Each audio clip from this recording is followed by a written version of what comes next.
आज की क्लास में हम जो हमने पहले एंटिटी रिलेशनशिप डायग्राम की बात की उसी को जस्ट आगे एक्सटेंड करेंगे। आज हम बात करेंगे बेटा पार्टिसिपेशन कंस्ट्रेंट्स की। हम देखेंगे रियल लाइफ सिनेरियो में इसको हम यूज कैसे करते हैं। देखो डेटाबेस मैनेजमेंट सिस्टम इंपॉर्टेंट क्यों है, क्योंकि रियल लाइफ सिचुएशंस में आप उसको यूज करते हो, रियल लाइफ सिनेरियोज में आप उसको हर जगह यूज करते हो, हर एप्लीकेशन में जो बैकएंड प्रोसेस है वहां इसको यूज करते हो। तो बात करेंगे पार्टिसिपेशन कंस्ट्रेंट्स की, और जो पार्टिसिपेशन कंस्ट्रेंट्स होता है वो दो तरीके से अचीव किया जाता है, टोटल और पार्शियल। या आप ऐसा बोल सकते हो कि there are two ways by which an entity can participate in a relationship. एक एंटिटी किसी रिलेशनशिप में दो तरीके से पार्टिसिपेट कर सकती है। वो दो तरीके कौन कौन से हैं? एक है आपका टोटल पार्टिसिपेशन और दूसरा है पार्शियल पार्टिसिपेशन। तो ये दो तरीके से कोई भी एंटिटी रिलेशनशिप में पार्टिसिपेट कर सकती है। रियल लाइफ सिचुएशंस को हम समझने की कोशिश करते हैं। रियल लाइफ सिनेरियो में अगर हम बात करें तो सपोज दैट यूनिवर्सिटी, जैसे हम अपनी यूनिवर्सिटी की बात करते हैं, चितकारा यूनिवर्सिटी की हम बात करते हैं, तो आप समझो चितकारा यूनिवर्सिटी में जैसे मान लो कोई एक कंस्ट्रेंट की बात करते हैं, एक नॉर्मल कंस्ट्रेंट में बात करता हूं। जैसे मैं अगर चितकारा यूनिवर्सिटी में पढ़ा रहा हूं, टीच कर रहा हूं, तो बट ऑब्वियस मैं दूसरी यूनिवर्सिटी में नहीं पढ़ा सकता, ठीक है। तो अगर कोई टीचर किसी यूनिवर्सिटी में पढ़ा रहा है या किसी इंस्टीट्यूट में पढ़ा रहा है या किसी कॉलेज में पढ़ा रहा है, तो उसी कॉलेज में पढ़ा सकता है, दूसरे कॉलेज में नहीं पढ़ा सकता, ठीक है। तो एक कंस्ट्रेंट हो गया रियल लाइफ सिचुएशन में। दूसरे कंस्ट्रेंट की अगर मैं बात करूं, जैसे हमारा सीएससी डिपार्टमेंट की हम बात करते हैं, तो अगर हम सीएससी डिपार्टमेंट की बात करें बच्चे, तो सीएससी डिपार्टमेंट में कम से कम 40 फैकल्टीज होने चाहिए। ये आपका दूसरा कंस्ट्रेंट हो गया, मान लो सपोज दैट। अब अगर मैं गूगल मीट के कंस्ट्रेंट्स की बात करूं, तो गूगल मीट में मैंने देखा कि मैक्सिमम 100 पार्टिसिपेंट्स हो सकते हैं, मैक्सिमम 100 पार्टिसिपेंट्स हो सकते हैं। तो ये सब क्या है? कंस्ट्रेंट्स है। किसी की मिनिमम की कंस्ट्रेंट है, किसी की मैक्सिमम की कंस्ट्रेंट है, लेकिन कंस्ट्रेंट तो है, ठीक है। या अगर हम बात करें तो एक फैकल्टी जो है वो मैक्सिमम 100 स्टूडेंट को पढ़ा सकता है ऑनलाइन, ठीक है, और मिनिमम 20 जरूरी है। ये सब क्या बता रहे हैं? ये सब सारे के सारे कंस्ट्रेंट्स को बता रहे हैं कि जैसे मैंने देखा, अगर एक टीचर एक यूनिवर्सिटी से एसोसिएटेड है तो दूसरी यूनिवर्सिटी से एसोसिएटेड नहीं हो सकता है। ये मैं रियल लाइफ सिनेरियोस के कुछ कंस्ट्रेंट्स की बात कर रहा हूं, ठीक है। तो बच्चे ये जो कंस्ट्रेंट्स हैं, ये 1 to 1, 1 to many या many to many या many to 1 से प्रॉपरली सॉल्व नहीं हो सकते। ये जो मैं जितने भी कंस्ट्रेंट्स की बात कर रहा हूं, ये जो कंस्ट्रेंट्स हैं इनको मैं क्या बोल रहा हूं कि आपने पढ़ा होगा 1 to 1, ठीक है। 1 to 1, जब 1 to 1 रिलेशनशिप की बात करते हैं, या 1 to many रिलेशनशिप की बात करते हैं, या many to 1 रिलेशनशिप की बात करते हैं, या many to many, या many to many को हम M to N भी बोलते हैं, तो many to many को हम M to N या M to M बोलते हैं। तो अगर 1 to 1 या 1 to many या many to 1, many to many या many to N से इनको हम सॉल्व करने की कोशिश करते हैं, तो ये प्रॉपरली सॉल्व नहीं हो सकता। इसको समझने के लिए बेटा, इनको सॉल्व करने के लिए हमको पार्टिसिपेशन कंस्ट्रेंट समझने की जरूरत पड़ेगी। और आपको मैंने बताया कि जो पार्टिसिपेंट कंस्ट्रेंट है वो ये बताता है कि एक एंटिटी एक रिलेशनशिप में कितने तरीके से पार्टिसिपेट कर सकता है। या आप ऐसा बोल सकते हो कि an entity can participate in a relationship. What are the ways, what are the different ways that an entity can participate in a relationship. चलिए अच्छी बात है, इतना तो हमें समझ में आ गया। तो अब अगर बात करें, जो कोई भी एंटिटी है, किसी भी एंटिटी की हम बात करें, उसका एग्जिस्टेंस इस बात पर डिपेंड करता है कि वो कितने एंटिटी के साथ रिलेट करेगा या रिलेशनशिप में पार्टिसिपेट करेगा, ठीक है। तो देखो सबसे पहले अगर हम बात करें कि किसी एंटिटी का एग्जिस्टेंस क्या है, ठीक है, तो अगर अब देखो, अगर हम यहां हमने देखा कि टोटल और पार्शियल पार्टिसिपेशन हो रहा है, हम सबसे पहले पार्टिसिपेशन कंस्ट्रेंट्स के बारे में बात कर रहे हैं कि पार्टिसिपेशन कंस्ट्रेंट्स है क्या। तो it specifies whether the existence of an entity depends on its being related to another entity via relationship set. मतलब कोई एंटिटी का एग्जिस्टेंस इस बात पर डिपेंड करेगा कि वो कितने एंटिटी के साथ रिलेट कर रहा है या रिलेशनशिप में कैसे पार्टिसिपेट कर रहा है, इन्वॉल्वमेंट क्या है। तो it specify weather the existence of an entity, किसी भी एंटिटी की एग्जिस्टेंस किस बात पर डिपेंड करता है कि वो दूसरे एंटिटी के साथ कैसे रिलेट कर रहा है, ठीक है, कैसे पार्टिसिपेट कर रहा है। These constraints specify the minimum and maximum number of relationship instance। अभी जो constraints हैं वो क्या स्पेसिफाई करते हैं? मिनिमम नंबर और मैक्सिमम नंबर रिलेशनशिप में इंस्टेंस के दैट ईच एंटिटी कैन और मस्ट पार्टिसिपेट इन।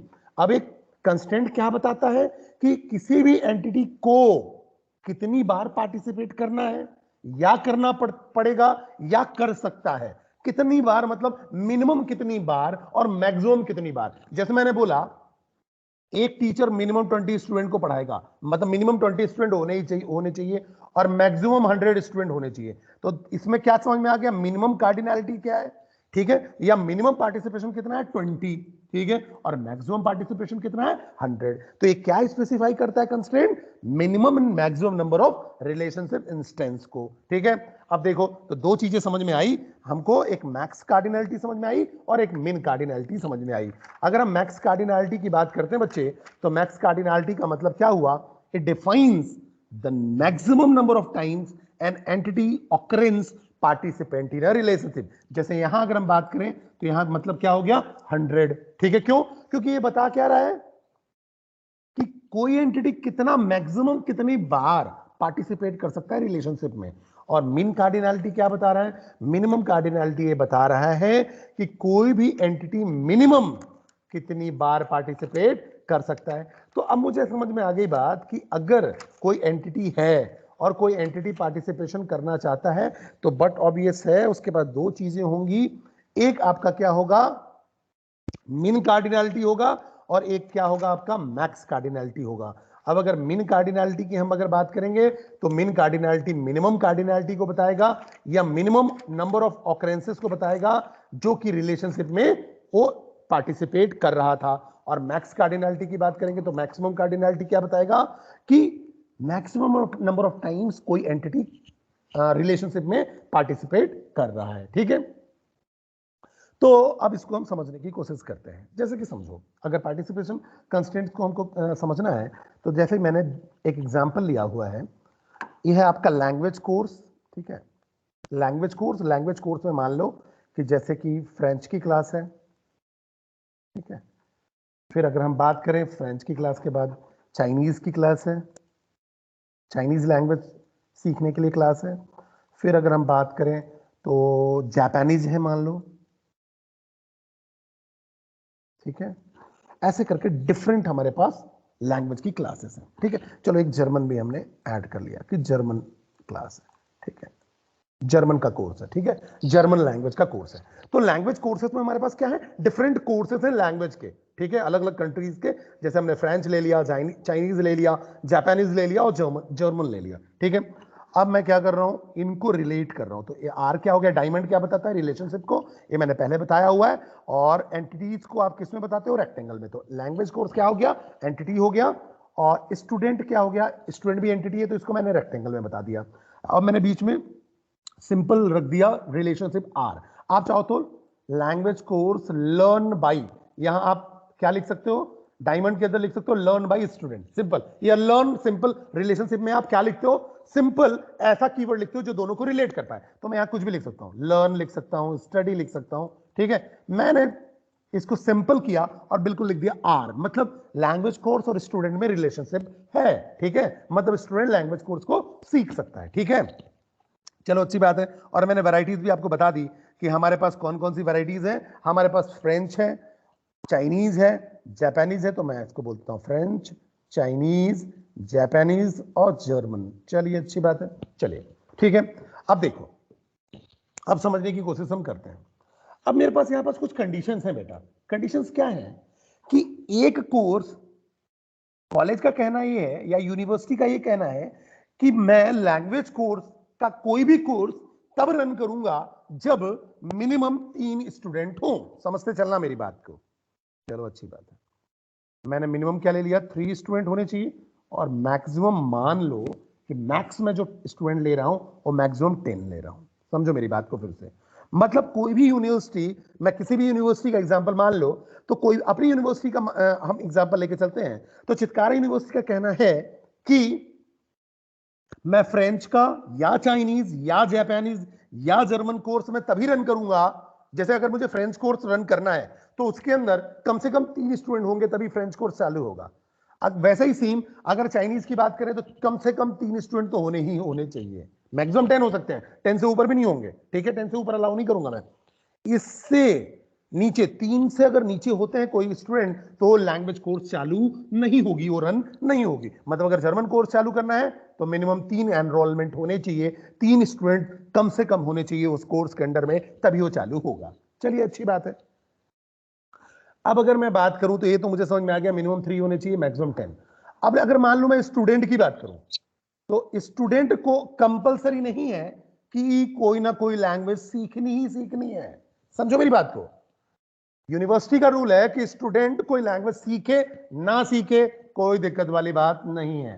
तो यहां मिनिमम क्या हो गया, कोई स्टूडेंट ना सीखे मतलब 0, और मैक्सिमम तो ठीक है, मैक्सिमम आपका कहां तक जाएगा, बट ऑब्वियस है क्या कहते हैं, एक कोर्स में 10 होने चाहिए। लेकिन मैंने यहां क्या रख दिया, एक रख दिया लिमिटेशन कि एक कोर्स में मैक्सिमम 2 ही स्टूडेंट हो सकते हैं हर सेक्शन से।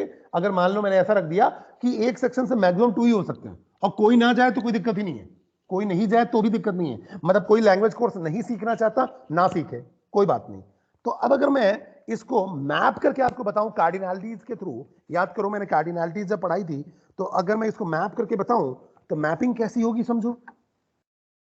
जो आपका मैपिंग कार्डिनैलिटीज होगा उसको आप कैसे शो करोगे, इसको शो करने का तरीका ये होगा कि जो लैंग्वेज कोर्स है, एक लैंग्वेज कोर्स, उसमें कम से कम मिनिमम मिनिमम कितने स्टूडेंट होंगे, 3। ये तो आपका इसकी कार्डिनैलिटीज होगी। लेकिन स्टूडेंट के केस में अगर आप देखोगे तो कोई स्टूडेंट अगर मान लो S4 है, अगर वो कोई भी कहना चाहिए लैंग्वेज कोर्स से नहीं जुड़ा है तो भी कोई दिक्कत नहीं है। लेकिन अगर लैंग्वेज कोर्स की हम बात करेंगे तो एक लैंग्वेज कोर्स मान लो n नंबर का लैंग्वेज कोर्स है, वो कम से कम उसके बाद 3 स्टूडेंट होंगे, ज्यादा होंगे तो भी चलेगा लेकिन मैक्सिमम 10 से ज्यादा नहीं हो सकते, लेकिन मिनिमम 3 स्टूडेंट होने चाहिए। वैसे स्टूडेंट की बात करूं, कोई ऑकरेंस ना हो तो भी दिक्कत नहीं है, लेकिन मैक्सिमम एक कोर्स में 2 ही स्टूडेंट हो सकते हैं। तो मैपिंग कार्डिनैलिटी से मुझे ये बात समझ में आ गई। चलिए अच्छी बात है। अब अगर मैं देखूं तो फिर मैंने बात की कि मैंने क्या बोला कि इसमें मिनिमम लैंग्वेज कोर्स के लिए कितने, 3 चाहिए, और मैक्स कितने चाहिए मुझे, 10 चाहिए। चलो ठीक है। यहां अगर हम बात करें तो स्टूडेंट में क्या बात करेंगे, मिनिमम, तो मिनिमम की बात करेंगे तो 0, और मैक्स की बात करेंगे तो 2। ठीक है, मतलब कोई स्टूडेंट किसी में भी, अगर कोई स्टूडेंट जो है, अगर वो क्या कहते हैं, अगर कोई स्टूडेंट पार्टिसिपेट नहीं करना चाहता है तो भी दिक्कत नहीं है, और एक कोर्स में मैक्सिमम एक सेक्शन से 2 से ज्यादा स्टूडेंट नहीं हो सकते। तो इसका मतलब अगर हम देखें तो यहां मेनी टू मेनी रिलेशनशिप तो हो रहा है। ठीक है, क्यों, क्योंकि एक लैंग्वेज कोर्स में मेनी स्टूडेंट हो सकते हैं। ठीक है, और एक स्टूडेंट जो है, एक स्टूडेंट जो है वो आपके क्या कहते हैं मेनी कोर्सेज में जा सकता है। इसको आप ऐसा भी समझ सकते हो, ये जो मैंने मिनिमम 0 बोला मतलब एक स्टूडेंट, समझो मेरी बात को। ठीक है, इसको दूसरे तरीके से समझने की कोशिश करते हैं। एक जो स्टूडेंट है वो मिनिमम कोई भी कोर्स ज्वाइन ना करे तो चलेगा, एक स्टूडेंट कोई भी अगर कोर्स ज्वाइन नहीं करता है चलेगा। और जो एक स्टूडेंट है, इसको मैं दूसरे तरीके से बताऊं, एक स्टूडेंट मैक्सिमम 2 कोर्सेज को एक साथ ज्वाइन कर सकता है, मैक्सिमम। जैसे कि अगर मान लो मैं अगर बोलूं कि फ्रेंच की क्लास चल रही है, फ्रेंच का लैंग्वेज कोर्स है यूनिवर्सिटी के पास, फिर उसके बाद चाइनीज का है, फिर उसके बाद अगर हम बात करें तो जापानीज है, और फिर उसके बाद बात करें तो जर्मन है। ठीक है, अब मैंने क्या बोला, एक कोर्स तभी चालू होगा जब मिनिमम कितने स्टूडेंट होंगे, 3। ठीक है, और मैक्सिमम कितने हो सकते हैं, 10। दूसरा, स्टूडेंट के लिए क्या है, अगर वो कोई कोर्स नहीं सीखना चाहता है तो कोई बात नहीं, तो मिनिमम 0 हो गया। अब एक स्टूडेंट एक बार में, हम इसको ऐसे समझते हैं कि एक स्टूडेंट एक बार में मैक्सिमम 2 कोर्स में एनरोल कर सकता है। मतलब अगर मान लो कोई स्टूडेंट है अमित, तो अमित एक बार में फ्रेंच सीख रहा है और चाइनीज भी सीख रहा है, तो एक बार में मैक्सिमम 2 सीख सकता है, तीसरा नहीं सीख पाएगा। वैसे ही मान लो मोनू एक स्टूडेंट है, मोनू बोलता है मैं जापानीज सीखूंगा और जर्मन भी सीखूंगा, कोई दिक्कत वाली बात नहीं है। ठीक है, मानिक बोलता है मैं कुछ भी नहीं सीखूंगा सर, मुझे तो मतलब ही नहीं, मैं तो इंडिया में ही ठीक, तो भी दिक्कत नहीं। तीनों केस की बात को समझो। ठीक है, अमित बोलता है कि मैं फ्रेंच और चाइनीज सीखूंगा, मोनू बोलता है मैं जापानीज और जर्मन सीखूंगा, अच्छी बात है, कोई दिक्कत नहीं है। मानिक क्या बोलता है कि मैं कुछ भी नहीं सीखूंगा, कोई दिक्कत नहीं है। ठीक है, पुष्कर बोलता है सर मैं सीखना तो चाहता हूं लेकिन मैं केवल एक ही लैंग्वेज सीखूंगा। ठीक है, तो पुष्कर क्या करता है, चाइनीज सीखता है। ठीक है, तो समझो यहां केसेस समझो, यहां ये सारी पॉसिबिलिटीज हैं, मतलब कोई कुछ ना सीखना चाहे तो भी दिक्कत नहीं है, लेकिन एक बंदा एक समय में 2 कोर्स से ज्यादा अटेंड नहीं कर सकता। ये हमारी सारी कंडीशन है, ठीक है। तो मुझे ये बात समझ में आ गई कि एक तो अब यहां देखो ये रिलेशनशिप कैसा हो गया, मेनी टू मेनी हो गया, लेकिन मेनी टू मेनी से इसको समझना मुश्किल है। इसको पार्टिसिपेशन कंस्ट्रेंट से हम अगर समझेंगे तो ज्यादा क्लैरिटी आएगी, ठीक है। क्यों? क्योंकि मेनी टू मेनी में ये नहीं पता चल रहा है कि इसमें मिनिमम कार्डिनलिटी क्या है और मैक्सिमम कार्डिनलिटी क्या है, इसलिए इसको हमको पार्टिसिपेशन कंस्ट्रेंट से समझना चाहिए। तो देखो यहां पर मुझे एक बात समझ में आ गई कि एक लैंग्वेज में एक से ज्यादा स्टूडेंट हो सकते हैं, यस हो सकते हैं। एक स्टूडेंट एक से ज्यादा कोर्स चुन सकता है, यस चुन सकता है। कोई स्टूडेंट कोई भी कोर्स नहीं चुन सकता, बिल्कुल सही है। कोई स्टूडेंट अगर कोई कोर्स नहीं चुनना चाहता, बिल्कुल नहीं चुन सकता। कोई स्टूडेंट कितना मैक्सिमम चुन सकता है? 2 चुन सकता है, ठीक है। अब अगर इसको मैं अगर बोलता सिंपल कि many to and many relationship से शो करूं, तो मुझे इसमें क्या नहीं पता चल रहा है कि मिनिमम और मैक्सिमम कार्डिनलिटी क्या है। चलिए अच्छी बात है। अब अगर इसको मैं ऐसा बोलूं कि यहां लैंग्वेज जो कोर्स है उसमें मिनिमम 3 स्टूडेंट होने चाहिए और मैक्सिमम 10, ऐसा लिख दो। और स्टूडेंट की बात करूं तो एक कोर्स में कोई कोर्स अगर कोई स्टूडेंट नहीं सीखना चाहता है या कोई स्टूडेंट कोई भी कोर्स नहीं सीखना चाहता है तो भी दिक्कत नहीं है, और एक स्टूडेंट एक टाइम पे मैक्सिमम 2 कोर्सेज सीख सकता है। अब देखो कितनी अच्छी क्लैरिटी आ रही है। अब इससे आपको क्या पता चल रहा है कि ये मिन कार्डिनलिटी है और ये मैक्स कार्डिनलिटी है। ये आपका मिन कार्डिनलिटी है, ये मैक्स कार्डिनलिटी है। और मैंने आपको बताया मिन कार्डिनलिटी क्या डिफाइन करता है, मिनिमम नंबर ऑफ टाइम्स कोई एंटिटी पार्टिसिपेट कर रहा है रिलेशनशिप में, ठीक है। मैक्स कार्डिनलिटी क्या बताता है, maximum number of times an entity occurrence participate in a relationship. तो ये अब बात मुझे समझ में आ गई। तो यहां देखो ये आपका 3,10 हो गया, ये आपका 0,2 हो गया। ये आपका रिप्रेजेंट करने का तरीका होता है पार्टिसिपेशन कंस्ट्रेंट का। इससे आपको एक क्लियर पता चल रहा है कि लैंग्वेज कोर्स में मिनिमम 3 स्टूडेंट होने ही होने चाहिए, नहीं तो लैंग्वेज कोर्स रन नहीं होगा, और मैक्सिमम एक लैंग्वेज कोर्स में 10 हो सकते हैं। वैसे ही स्टूडेंट कोई भी कोर्स को ज्वाइन करे ना करे कोई दिक्कत नहीं है, लेकिन अगर वो करना चाहता है तो वो मैक्सिमम 2 कर सकता है। चलिए अच्छी बात है। तो ये हमको समझ में आ गया कि मिनिमम कितना ज्वाइन हो सकते हैं एक एंटिटी, और कितनी तरीके से पार्टिसिपेट कर रहा है, और मैक्सिमम कितनी तरीके से पार्टिसिपेट कर रहा है, ठीक है। तो कोई भी लैंग्वेज कोर्स में मिनिमम 3 और ज्यादा से ज्यादा 10 स्टूडेंट रख सकते हैं, और कोई भी स्टूडेंट मिनिमम 0 और ज्यादा से ज्यादा 2 कोर्सेज में ज्वाइन कर सकता है। अब आगे बढ़ते हैं। तो इसको अगर हम सिंपल लैंग्वेज में अगर हम लेके जाएं तो पूरे एंटिटी सेट में अगर कोई भी एंटिटी ऐसा मिला जो कि एक बार भी पार्टिसिपेट नहीं कर रहा है, समझना मेरी बात को, पूरे एंटिटी सेट में अगर कोई भी एंटिटी ऐसा मिला जो कि एक बार भी पार्टिसिपेट नहीं कर रहा है तो कहलाएगा पार्शियल। फिर से समझो इसको, पूरे एंटिटी सेट में अगर कोई भी एंटिटी ऐसा मिल रहा है कि वो एक बार भी पार्टिसिपेट नहीं कर रहा है या कर भी सकता है, नहीं कर रहा है या कर भी सकता है, ठीक है, मतलब 0 पार्टिसिपेशन पॉसिबल है। 0 पार्टिसिपेशन मतलब कोई पार्टिसिपेशन ना हो, ऐसी पॉसिबिलिटी भी है, और ज्यादा भी हो सकते हैं, लेकिन इसकी भी पॉसिबिलिटी है कि कोई भी पार्टिसिपेशन ना हो, तो उसको हम बोलते हैं पार्शियल पार्टिसिपेशन। अब अगर आप इसको देखो लैंग्वेज कोर्स और स्टूडेंट, तो स्टूडेंट का, क्योंकि इसमें आपके पास कोई एंटिटी या कहना चाहिए स्टूडेंट जो एंटिटी है उसमें जो पार्टिसिपेशन होगा वो ऐसा भी हो सकता है कि पार्टिसिपेशन 0 हो, ठीक है। तो लैंग्वेज क्लास में ऐसा हो सकता है क्या? बिल्कुल नहीं हो सकता, लेकिन स्टूडेंट में ऐसा हो सकता है, इट इज पॉसिबल, ठीक है। एक भी स्टूडेंट ना हो, पॉसिबल है, ठीक है। तो अगर हम लैंग्वेज टू स्टूडेंट रिलेशनशिप की बात करें, जो इसकी वाली बात करें, तो सिंपल सी बात है, लैंग्वेज से स्टूडेंट की बात करेंगे तो इधर से जो पार्टिसिपेशन है वो कहलाएगा आपका टोटल। इसको हम क्या बोलेंगे? Total participation. टोटल मतलब कम से कम एक पार्टिसिपेशन हो तो टोटल कहलाता है। कम से कम एक पार्टिसिपेशन होना ही चाहिए, ठीक है। कम से कम कोई पार्टिसिपेशन ना हो, मतलब कोई भी पार्टिसिपेशन ना हो ऐसी पॉसिबिलिटी है तो उसको बोलते हैं पार्शियल पार्टिसिपेशन, ठीक है। तो मुझे यहां समझ में आ गया कि लैंग्वेज टू स्टूडेंट, लैंग्वेज से अगर स्टूडेंट की बात करेंगे, रिलेशनशिप की बात करेंगे, तो आपका कैसा हो रहा है? Partial participation. Sorry, language to student की बात करें तो रिलेशनशिप का नेचर कैसा हो रहा है? टोटल, क्योंकि कम से कम एक पार्टिसिपेशन होना चाहिए, एक लैंग्वेज कोर्स में कम से कम 3 स्टूडेंट होने चाहिए, यहाँ तो 3 का है, ठीक है। तो ये आपका क्या बता रहा है, टोटल पार्टिसिपेशन। लेकिन ऐसा स्टूडेंट हो सकता है जो किसी भी लैंग्वेज क्लास को ज्वाइन ना करे, हो सकता है, तो ये क्या हो गया, पार्शियल पार्टिसिपेशन, ठीक है। तो student to language partial participation है, ठीक है। तो जहां भी मिनिमम कार्डिनैलिटी 0 दिखे मतलब पार्शियल पार्टिसिपेशन है, ये ध्यान रखना। और जहां आपके पास कम से कम एक पार्टिसिपेशन हो, एक तरीके से पार्टिसिपेशन हो, उसको हम टोटल पार्टिसिपेशन बोलेंगे। अब देखो, अगर मान लो मैं टोटल पार्टिसिपेशन को टीपी बोलूं, ठीक है, और पार्शियल पार्टिसिपेशन को पीपी बोलूं, पार्शियल पार्टिसिपेशन को पीपी बोलूं, तो मैं ऐसा भी लिख सकता हूं, ये आपका 3,10 हुआ, ठीक है, और ये आपका 0,2 हुआ, ठीक है।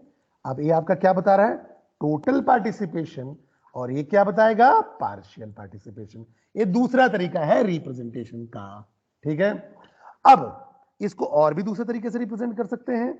जब भी टोटल पार्टिसिपेशन बताना हो तो आप डबल लाइन खींच दो, ये देखो, ये आपका क्या बता देगा कि ये टोटल पार्टिसिपेशन है। डबल लाइन मतलब टोटल पार्टिसिपेशन, रिलेशनशिप के साथ डबल लाइन मतलब टोटल पार्टिसिपेशन, ठीक है। लेकिन बस हमको पूरा फिगर नहीं पता चल रहा है कि ये 3,10 था, मतलब मिनिमम और मैक्सिमम नहीं पता चल रहा है, ठीक है। तो बेटर तो यही है कि आप 3,10 लिखो, लेकिन टोटल पार्टिसिपेशन बताने का ये भी तरीका है कि आप क्या करो, डबल लाइन खींच दो, तो डबल लाइन से क्या पता चल जाएगा, टोटल पार्टिसिपेशन है, ठीक है। और अगर सिंगल लाइन है मतलब पार्शियल पार्टिसिपेशन है, ठीक है।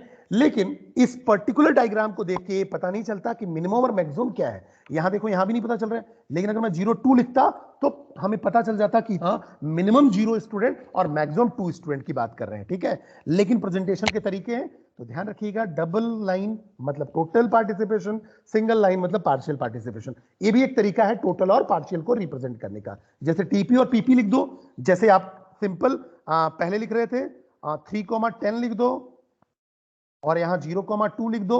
ये भी आपका क्या बता रहा है, ये बता रहा है टोटल पार्टिसिपेशन, क्योंकि यहां देखो मिनिमम एक पार्टिसिपेशन है ही, यहां मिनिमम 0 है, तो ये आपका पार्शियल बता रहा है, ठीक है। तो इससे हमें समझ में आ गया कि कोई भी लैंग्वेज कोर्स यूनिवर्सिटी के डेटाबेस में तब तक एग्जिस्टेंस में नहीं आएगा जब तक कि मिनिमम 3 स्टूडेंट ना हो। समझो, यूनिवर्सिटी के डेटाबेस में अगर प्रैक्टिकल हम बात करें तो यूनिवर्सिटी के डेटाबेस में कोई भी लैंग्वेज कोर्स का इंप्लीमेंटेशन या लैंग्वेज कोर्स का एग्जिस्टेंस तब तक नहीं आएगा जब तक कि मिनिमम 3 स्टूडेंट ना हो, ठीक है। तो अब ये बात हमको समझ में आ गई। तो अब हम समझने की कोशिश करते हैं कि there are 2 ways of participation constraints, ठीक है। एक होता है टोटल पार्टिसिपेशन, एक होता है पार्शियल पार्टिसिपेशन, ठीक है।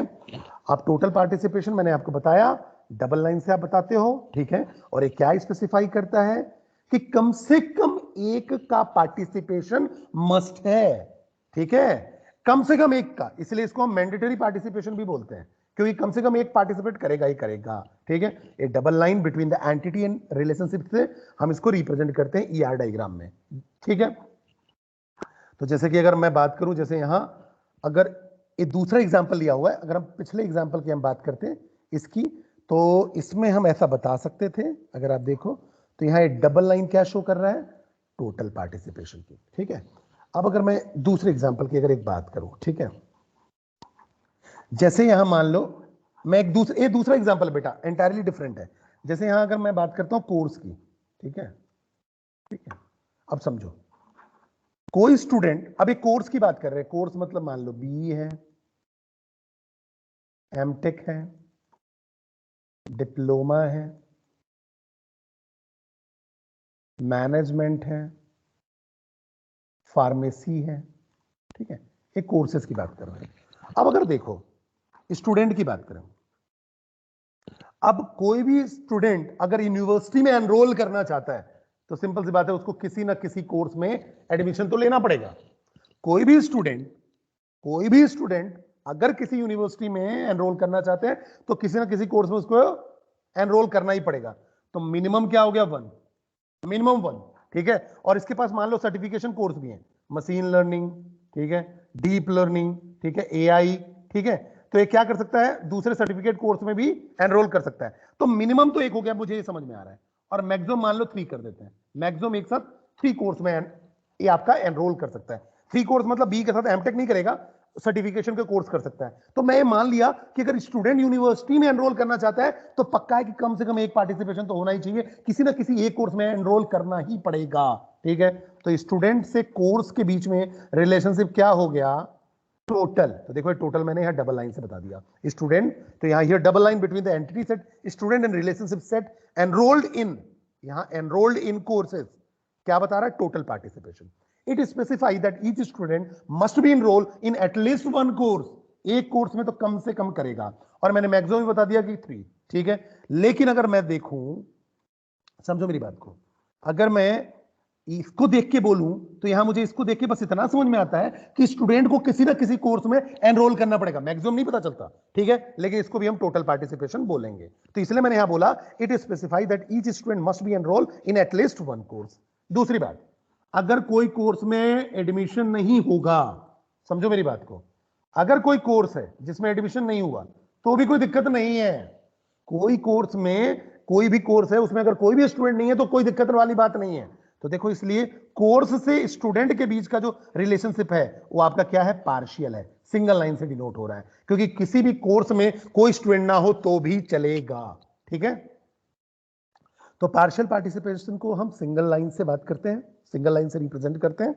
It specifies that each entity in the entity set may or may not participate in the relationship instead in that relationship set, मतलब मिनिमम 0 होगा, मैक्सिमम अगर हो तो कोई बात नहीं है। ठीक है, तो partial participation is represented using a single line between the entity set and relationship set. ठीक है, जैसे कि देखो स्टूडेंट है और एनरोल्ड, अब यहां पर कोर्स के बीच में, कोर्स और स्टूडेंट का रिलेशनशिप कैसा हो गया, कोई कोर्स में कोई भी स्टूडेंट ना आए तो कोई दिक्कत नहीं है। जैसे इसको मैं मैपिंग से बताऊं तो जैसे ये आपका स्टूडेंट के लिए हुआ, ये आपका कोर्स के लिए हुआ, तो देखो स्टूडेंट 1 है, रिलेट हो रहा है स्टूडेंट 1 R2 से और C3 कोर्स में एनरोल हुआ।